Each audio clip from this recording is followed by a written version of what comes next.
My name is Chieff Bosompra. I'm 29. I'm the owner of Aunty Burgers.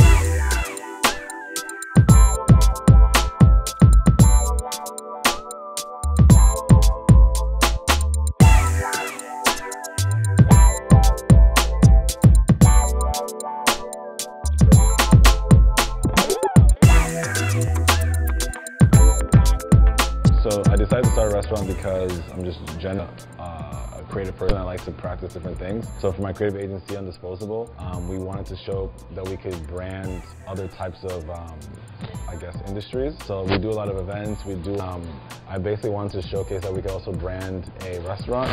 So I came to find out about something called ghost kitchens, which is basically when you rent a commercial kitchen and then you have a brand that operates online for delivery apps like Uber, DoorDash, Skip the Dishes, and then basically people just order it and it arrives to them. You don't have they can't eat in, so that alleviates a lot of your overhead costs. So I learned about the ghost kitchen concept and then wanted to kind of put that to practice because I knew in Toronto my company had a pretty strong following and we were good at raising brand awareness. So that's kind of what inspired me to do it.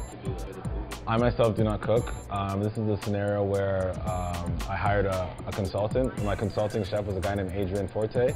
He was one of the owners of Dirty Bird Chicken and Waffle, but more recently was a semi-finalist on on the latest season of Top Chef Canada.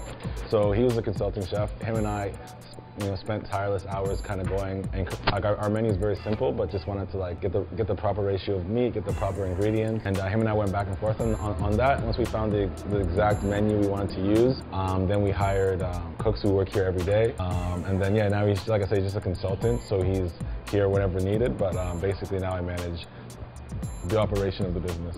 So our menu, like I said, is very simple. The idea is something called smashed beef burgers. Well, if people don't know what that is, it's basically when you get ground beef, it's fresh, and you roll it up in a ball, usually like 4 ounces, and then you get like a flat iron pad, and basically it's like press it down on the grill, and it makes it kind of flat.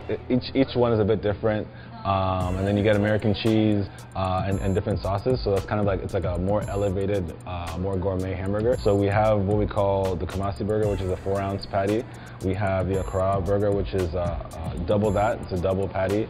We have Lucy's grilled chicken, which is 4 pieces of chicken plus garlic aioli sauce, and then which also comes with fries.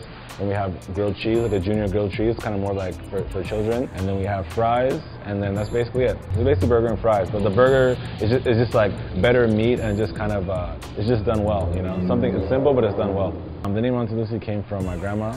Her name is Lucy Boating, and her friends and folks called her Aunty Lucy. So initially we did a pop-up in December, which basically means we rented a space and had this burger shop there temporarily. It was only there for 4 days. We got a decent amount of press that time. But yeah, so in the planning process of that, I was thinking of names that worked, and the name Aunty Lucy came to mind, and I liked it, and at the time she was also very sick, and I couldn't go to Ghana, so I wanted to basically pay homage in my own way. So we named Aunty Lucy, and yeah. So what inspired the Kamasi and Accra burger was, I was born in Accra in 1990, and that's where most of my family is located. My father, he's born in Kamasi, so I kind of just wanted to, and also Kamasi is smaller than Accra, so that's why the Kamasi is a single burger and Accra is a double. I would say the COVID-19 pandemic, it helped our business for sure.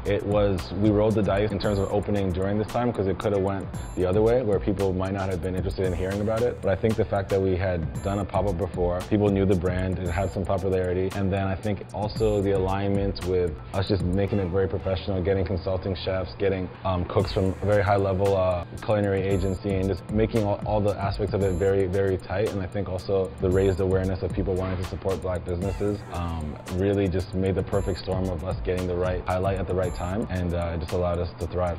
Our message for young Ghanaian or aspiring artists is basically think outside of the box. You don't have to necessarily focus on your particular community. You can kind of touch on it in different ways. Yeah, just keep trying different ideas, and it's good to kind of mix the people that you know and the people that support you, and kind of just see what happens. Yeah.